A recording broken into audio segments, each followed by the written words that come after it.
Assalamualaikum warahmatullahi wabarakatuh. Nama saya Mutmainah Badu dengan NIM H0422007 dari kelas Fisika A 2022. Di video pembelajaran ini saya akan membahas tentang fluida statis. Apa sih yang terlintas di pikiran kalian setelah mendengar kata fluida? Jika kalian berpikir bahwa fluida adalah air, ya itu benar. Tapi minyak dan zat cair lainnya juga termasuk fluida loh. Istilah fluida tidak hanya berlaku pada zat cair saja, tapi juga pada gas. Jadi ada 3 wujud yang dapat dialami oleh benda, yaitu padat, cair, dan gas. Apa sih perbedaan ketiga wujud tersebut?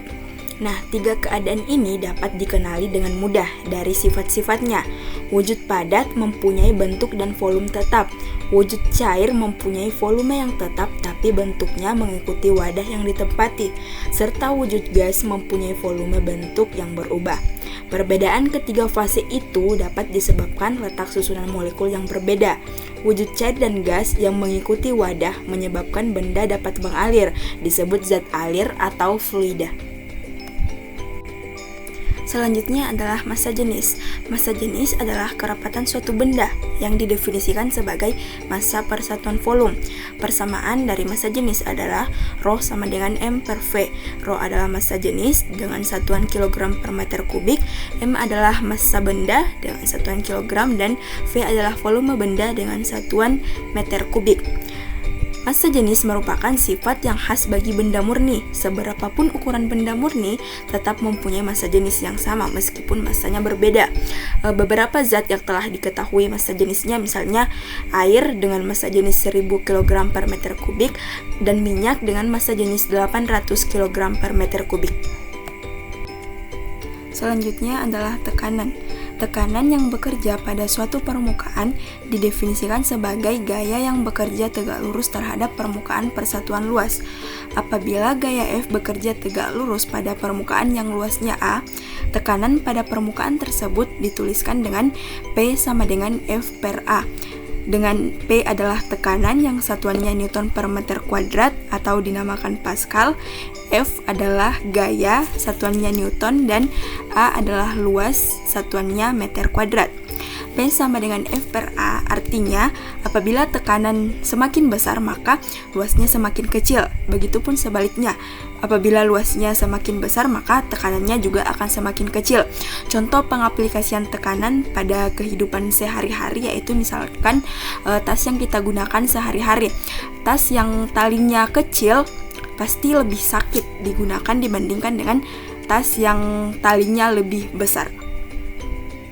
Selanjutnya adalah tekanan hidrostatis. Makin tinggi zat cair dalam wadah, maka makin berat zat cair itu, sehingga makin besar tekanan yang dikerjakan zat cair pada dasar wadah. Dengan kata lain, pada posisi yang semakin dalam dari permukaan, maka tekanan hidrostatis yang dirasakan akan semakin besar. Dengan persamaan, pH sama dengan Rho F dikali G dikali H. pH adalah tekanan hidrostatis dengan satuan Newton per meter kuadrat. Rho F adalah massa jenis fluida dengan satuan kilogram per meter kubik. G adalah percepatan gravitasi bumi dengan satuan meter per sekon kuadrat. Dan H adalah ketinggian zat cair dalam wadah dengan satuan meter.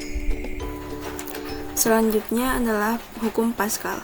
Prinsip Pascal menyatakan bahwa tekanan yang diberikan kepada zat cair dalam ruang tertutup diteruskan ke segala arah sama besar. Nah, perhatikan gambar. Kita misalkan luas penampang yang kecil itu adalah A1 dan luas penampang yang besar adalah A2.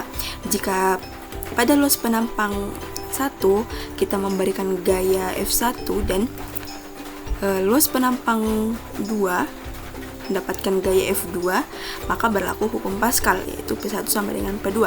Artinya, tekanan yang diberikan kepada luas penampang pertama itu sama dengan tekanan yang diberikan pada luas penampang kedua, atau F1 per A1 sama dengan F2 per A2, dengan F adalah tekanan dan A adalah luas penampang.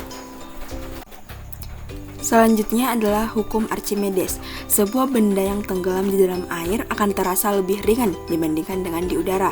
Hal tersebut karena air memberikan gaya pada benda yang arahnya ke atas, sehingga benda akan terasa lebih ringan jika berada di air. Hukum Archimedes menyatakan bahwa sebuah benda yang tenggelam sebagian atau seluruhnya dalam suatu fluida akan diangkat ke atas oleh gaya yang sama dengan berat fluida yang dipindahkan.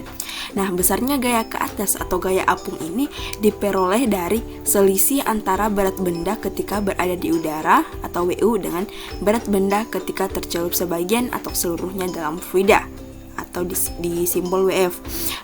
FA sama dengan WU dikurang WF, atau gaya apung juga bisa diperoleh dengan rumus FA sama dengan rho F dikali G dikali V.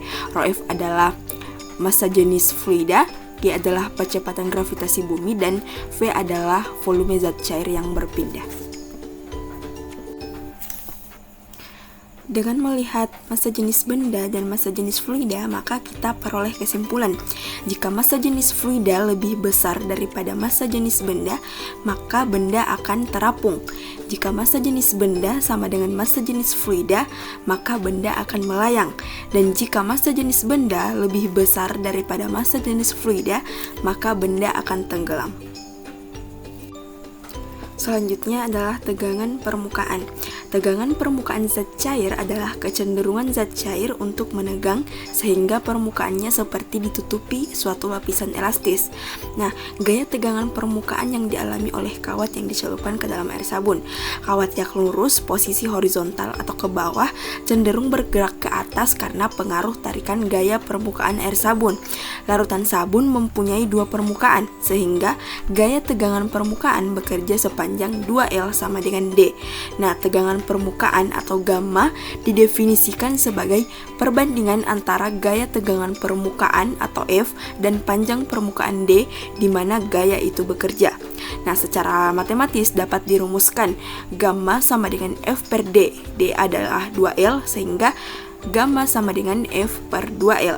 Gammanya adalah tegangan permukaan, F adalah gaya tegangan permukaan, dan L adalah panjang kawat. D adalah panjang permukaan. Selanjutnya, tegangan permukaan. Tegangan permukaan zat cair adalah kecenderungan zat cair untuk menegang sehingga permukaannya seperti ditutupi suatu lapisan elastis. Nah, pada gaya tegangan yang dialami oleh kawat yang dicelupkan ke dalam air sabun, kawat yang lurus, posisi horizontal atau ke bawah, cenderung bergerak ke atas karena pengaruh tarikan gaya permukaan air sabun. Larutan sabun mempunyai dua permukaan, sehingga gaya tegangan permukaan yang bekerja itu sepanjang 2L sama dengan D. Nah, tegangan permukaan atau gamma didefinisikan sebagai perbandingan antara gaya tegangan permukaan atau F dan panjang permukaan D, di mana gaya itu bekerja. Secara matematis dapat dirumuskan gamma sama dengan F per D. D-nya adalah 2L sehingga gamma sama dengan F per 2L. Gamma adalah tegangan permukaan, F adalah gaya tegangan permukaan, D adalah panjang permukaan, dan L adalah panjang kawat. Apabila fluida bersentuhan dengan permukaan lain, permukaan fluida cenderung akan mengakibatkan suatu cekungan yang bisa cembung ataupun cekung. Hal ini ditentukan oleh besarnya gaya kohesi dan gaya adhesi. Gaya kohesi adalah gaya tarikan pada molekul fluida oleh molekul fluida yang sejenis di sekelilingnya. Gaya adhesi adalah gaya tarikan pada molekul fluida oleh molekul pada permukaan padat yang berada pada fluida tersebut. Nah, sudut kontak theta didefinisikan sebagai sudut yang dibentuk antara dinding yang bersentuhan dengan fluida dengan garis singgung permukaan fluida yang menyentuh dinding. Meniskus cembung mempunyai sudut kontak lebih dari 90 derajat dan meniskus cekung mempunyai sudut kontak kurang dari 90 derajat. Zat cair dikatakan membasahi dinding bila sudut kontak kurang dari 90 derajat. Air mempunyai sudut kontak 0 derajat pada permukaan gelas bersih, sedangkan air raksa mempunyai sudut kontak 137 derajat terhadap gelas bersih. Air membasahi kaca sementara air raksa tidak. Selanjutnya adalah materi kapilaritas.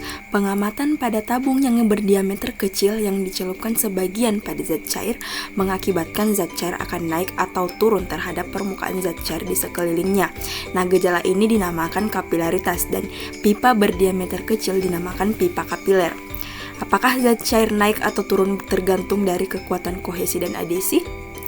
Zat cair yang mempunyai sudut kontak kurang dari 90 derajat akan menunjukkan gejala kenaikan permukaan zat cair, sedangkan zat cair yang mempunyai sudut kontak lebih dari 90 derajat akan menunjukkan gejala penurunan permukaan zat cair. Nah, kapilaritas disebabkan adanya tegangan permukaan pada zat cair.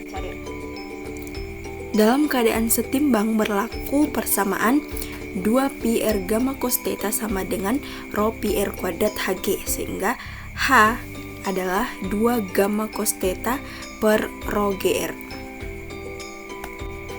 Viskositas merupakan ukuran kekentalan fluida yang menyatakan besar kecilnya gesekan dalam fluida. Tingkat kekentalan viskositas suatu fluida dinyatakan oleh koefisien kekentalan fluida tersebut. Jika sebuah bola dijatuhkan ke dalam fluida, maka akan mengalami gaya gesek antara permukaan benda dengan fluida. Gaya gesek ini besarnya sebanding dengan koefisien viskositas fluida. Menurut Stokes, besar gaya tersebut adalah F sama dengan 6pi eta RV. Koefisien viskositas didefinisikan sebagai hambatan pada aliran cairan. Koefisien viskositas dapat ditentukan dengan menggunakan persamaan eta sama dengan 2R kuadrat G per 9V rho B dikurang rho F